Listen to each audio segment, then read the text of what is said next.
পৃথিবীর কোন শক্তি, কোন ন্যাটো, কোন ইউনাইটেড নেশনস, কোন ইউরোপিয়ান ইউনিয়ন, কোন IMF, কোন ওয়ার্ল্ড ব্যাংক, কোন সাম্রাজ্যবাদী শক্তি এই ভবিষ্যৎবাণীকে ঠেকাতে পারবে না। আপনি ওদেরকে চেষ্টা করতে দেন। সারা পৃথিবীর সমস্ত মুসলমানকে যদি এখন তারা মেরে ফেলে, তবুও এই অকাট্য ভবিষ্যৎবাণী ইনশাআল্লাহ তাআলা তারা পাল্টাতে পারবে না। এটা আমাদের আশার জায়গা।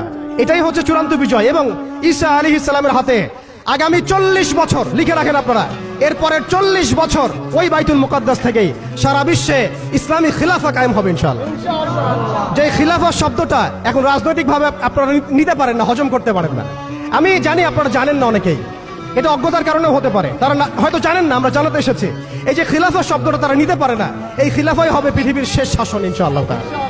এই খিলাফা দিয়ে বিশ্ব শুরু হয়েছিল, এই খিলাফা দিয়েই বিশ্ব শেষ হবে। ঈসা আলাইহিস সালাম 40 বছর ওই জেরুজালেম থেকেই এই বিশ্বকে শাসন করবেন ইনশাআল্লাহ তাআলা।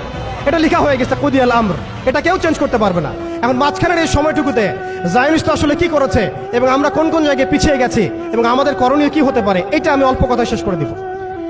এক কথায় দেখুন, জায়নিস্ট মুভমেন্ট গঠন করার পরে তারা সর্বপ্রথম, ভালো করে খেয়াল করেন, তারা সর্বপ্রথম একটা ঐক্যবদ্ধ প্ল্যাটফর্ম এনেছে।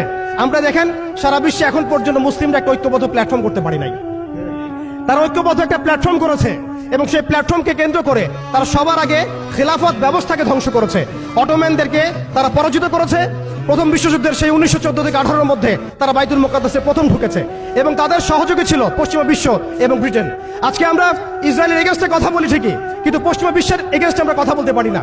আমরা ব্রিটেনের এগেনস্টে কথা বলতে পারি না। আজকে আমরা ইসরায়েল বিরোধী কথা বলি ঠিকই, আমেরিকার এগেনস্টে আমরা কথা বলতে পারি না। আজকে আমরা তাদের পণ্য বয়কট নিয়ে কথা বলি, এটাও দরকার আছে, কিন্তু তাদের আদর্শ দিয়ে আমাদের ব্যক্তি জীবন, পারিবারিক জীবন, সামাজিক জীবন, ইভেন রাজনৈতিক অর্থনৈতিক জীবন পর্যন্ত ঢেলে সাজানো হয়েছে, এগুলো আমরা ছাড়তে পারি না।